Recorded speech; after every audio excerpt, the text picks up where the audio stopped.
لیکن وہی انگریز یہاں جب تربیت بیوروکریٹ کی کرتا تھا تو اس نے یہ بات ذہنوں میں بٹھائی کہ ہم تمہیں حاکم بنا رہے ہیں، اس بر صغیر کے لوگوں کے اوپر تھوڑے سے بیوروکریٹ حاکم ہوں گے، باقی پوری قوم خادم ہوگی، اور خادموں اور غلاموں سے جس طرح سلوک کیا جاتا ہے یہ بیوروکریٹ وہ سلوک یہاں کے لوگوں سے کیا کرتے تھے۔ انگریز تو یہاں سے چلا گیا، پاکستان بڑی قربانیوں کے بعد بن گیا، لیکن نظام وہی کا وہی رہا ہے، وہی بیوروکریسی کا مائنڈ سیٹ ہے۔ اچھے برے لوگ تو وڈیروں اور جاگیرداروں میں بھی آ جاتے ہیں، فوج کے جرنیلوں میں بھی اچھے لوگ مل جاتے ہیں، لیکن مسئلہ دماغ کا ہے، مائنڈ سیٹ کا ہے۔ ان جرنیلوں کا مائنڈ سیٹ قوم کے اوپر حاکمیت کرنا ہے، قوم کو بندوق کے ذریعے سے غلام بنانا ہے، اپنی مرضی کا نظام اور اپنی مرضی کے فائدے حاصل کرنا ہے اور قوم کو خادم سمجھنا ہے۔ اسی طرح بیوروکریسی کا ذہن اسی نہج پر ڈھالا گیا ہے کہ تمہارے ذریعے سے ہم قوم کو کنٹرول کرتے ہیں۔ اور تیسرا طبقہ جو اسٹیبلشمنٹ کا ایک بڑا پارٹنر ہے، اگرچہ جونیئر پارٹنر ہے، وہ جاگیرداروں اور وڈیروں کا طبقہ ہے۔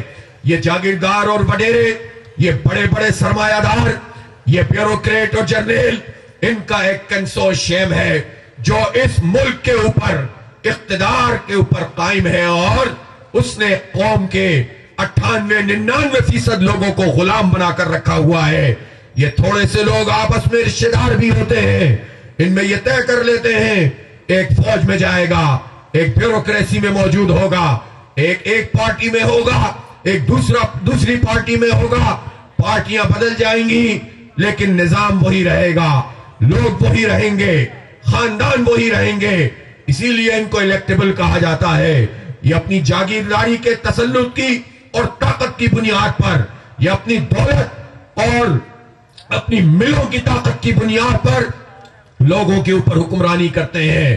اس لیے پہلی بات جو نوجوانوں کو سمجھنی ہوگی کہ مسئلہ صرف یہ نہیں ہے کہ ہم اپنے حقوق کی بات کر رہے ہیں، ہم تعلیمی حق کی بات کر رہے ہیں، ہم صحت کے اور علاج کے بنیادی حق کی بات کر رہے ہیں، ہم انفراسٹرکچر ٹھیک کرنا چاہتے ہیں، ہم عزت اور روزگار چاہتے ہیں، ہم بہترین ٹرانسپورٹ چاہتے ہیں، ہم بنیادی انسانی حقوق چاہتے ہیں۔ اس سے بھی بڑی بات یہ ہے کہ ہم نظام کی تبدیلی چاہتے ہیں۔ نظاموں کی کشمکش میں ایک نظام دوسرے نظام کو تبدیل کرتا ہے۔ اس نظام کو چلانے والوں نے نعوذ باللہ خدا کی حیثیت حاصل کر لی ہے، اپنی مرضی سے پوری قوم کو اور پوری قوم کے نوجوانوں کو لے کر چلتے ہیں۔ لہذا نظام کی تبدیلی کی یہ تحریک جماعت اسلامی ہے، اسلامی جمعیت طلبہ اس کا ہراول دستہ ہے۔ اسلامی جمعیت طلبہ کو ایک انڈیپینڈنٹ حیثیت بھی حاصل متعلق کیا جاتا ہے۔ میں یہ ضرور مانتا ہوں نوجوان ہوتے ہیں، غلطیاں تو بڑے بڑے کرتے ہیں، ملک کو چلانے والے غلطیاں کرتے ہیں، ملک توڑ دیتے ہیں، ملکوں کے اوپر حکمرانی کرنے والے انسانوں کے حق کو مارتے ہیں، کوئی انہیں نہیں پوچھتا۔ جب طلبہ یونین کے انتخابات ہوتے تھے تو ان انتخابات میں اسلامی جمعیت طلبہ پورے پاکستان میں طلبہ کی توجہ کا مرکز اور امیدوں کا محور بنتی تھی، کامیابی حاصل کرتی تھی۔ اور جب طلبہ یونین کے انتخاب ہوتے تھے تو پھر اس طرح سے مڈل کلاس اور غریب لوگوں پر تعلیم کے دروازے بند نہیں ہوتے تھے، اس لیے کہ ایک منتخب پلیٹ فارم ہوتا تھا جو طلبہ کی نمائندگی کرتا تھا، اور جو سنڈیکیٹ ہوتی تھی، جو سینٹ ہوتی تھی جامعات کی، اس میں یونین کی نمائندگی ہوتی تھی۔ اب تو فیصلے حکمران کرتے ہیں۔ وائس چانسلر کی حالت تو دگرگوں ہوتی ہے کہ اگر وہ تعلیمی بجٹ بڑھانے اور گرانٹ بڑھانے کی بات کرتے ہیں تو اٹھا کر پھینک دیا جاتا ہے، ان کی اپنی کوئی حیثیت تسلیم نہیں کی جاتی۔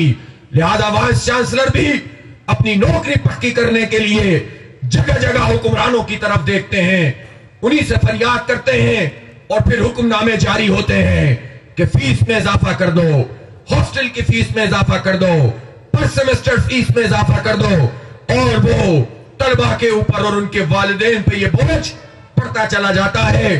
اور اگر واقعی نمائندہ تحریک کوئی موجود ہو، منتخب ادارہ موجود ہو، تو یہ ظلم نہیں کیا جا سکتا. کوئی اس طرح سے تعلیم کے دروازے غریبوں اور مڈل کلاس پر بند نہیں کر سکتا ہے. اس لیے میں کہنا چاہتا ہوں کہ طلبہ یونین جب ہوتی تھی تو اسلامی جمعیت طلبہ تمام اداروں میں بڑی کامیابی حاصل کرتی تھی. تمام جماعتیں موجود ہوا کرتی تھیں. نظریاتی جد و جہد ہوتی تھی. نعروں کا جواب نعروں سے ہوتا تھا, دلیل کا جواب دلیل سے, اور گفتگو کے جواب میں گفتگو ہوتی تھی. مباحثے ہوتے تھے, مناظرے ہوتے تھے, ادبی عدالتیں لگتی تھیں, اور طلبہ میں شعور پروان چڑھتا تھا. اور کتنا بڑا فائدہ تھا کہ جب یہ مڈل کلاس اور غریب لوگ جامعات میں اتنے بڑے پلیٹ فارم سے طلبہ کی نمائندگی کرتے تھے, ان کی یہ نرسری بنتی تھی. اور پھر جب یہ طبقہ مختلف جماعتوں میں جاتا تھا تو سیاست میں بھی عام آدمی کی نمائندگی ہوتی تھی, غریبوں اور مڈل کلاس کی نمائندگی ہوتی تھی, اور اس کا اثر ملک کی سیاست پہ بھی نظر آتا تھا. اس وقت آپ اگر اسمبلی میں پہنچ جاتا ہے, عام لوگوں کی نمائندگی نہیں ہے, اس میں جنرل لوگوں کی نمائندگی نہیں ہے. 45 اور 47 کا مسئلہ تو اپنی جگہ ہے, لیکن تو پھر یہ اپنے لیے فیصلے کرتے ہیں, یہ اپنی تنخواہوں میں اضافہ کرتے ہیں.